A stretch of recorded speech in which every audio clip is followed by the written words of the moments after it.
Magandang araw mga farmers. Dito naman tayo sa ating maliit na gardenan. Gagawin po ko ngayon ay maglalagay po ako ng organic sa aking taniman ng sili. Ipakita ko sa inyo mga ka-farmers kung ang ginagawa ko. Ito po yung ginagawa ko kayo na ka-farmers ay binubutasan ko po to,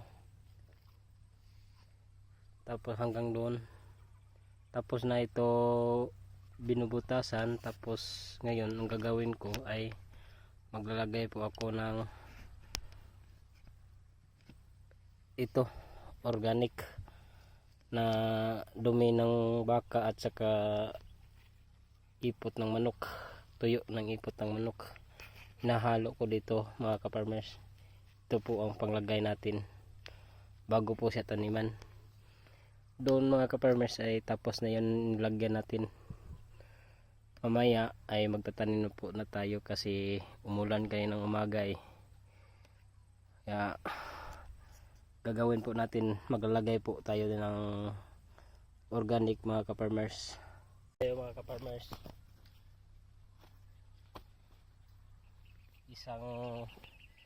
isang kamay lang ang ginagamit natin. Nilagay natin sa bawat butas. Ito ang paraan sa amin mga ka-farmers, yung ganitong maglalagay ng organic.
Tapos po tayo naglalagay ng mga organic na fertilizer mga ka-farmers, kasi tawag sa amin ito ay pang potting lang. Ba't hindi ito magandang tubo sa organic mga ka-farmers ay haluan natin ng inorganic, yung bibili natin sa commercial. Ngayon gagawin natin mga ka-farmers ay magtanim naman tayo kasi mag alas 3 na mga ka-farmers. Tapos na nilagyan natin kanina. Ang gagawin natin ngayon ay dito naman tayo sa ating seedling.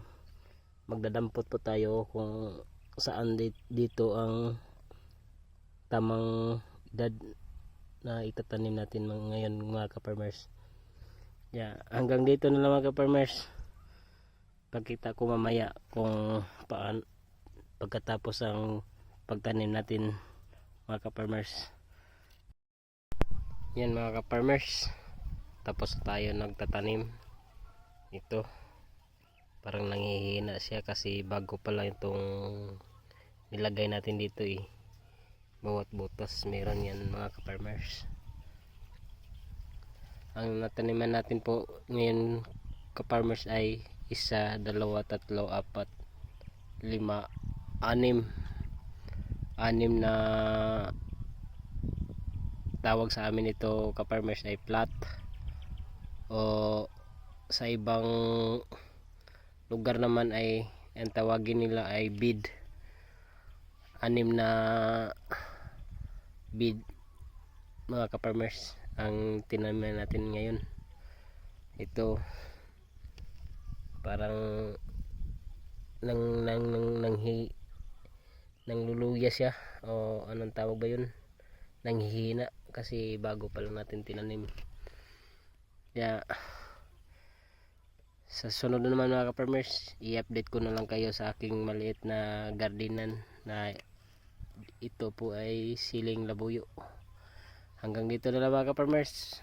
Please like and subscribe my YouTube channel. Sa mga matagal na dyan sisili or nagga-garden, ay paki-comment na lang po kung ano nyo ikasuggest dito sa aking maliit na gardenan. Hanggang dito na lang mga ka-farmers. Bye bye.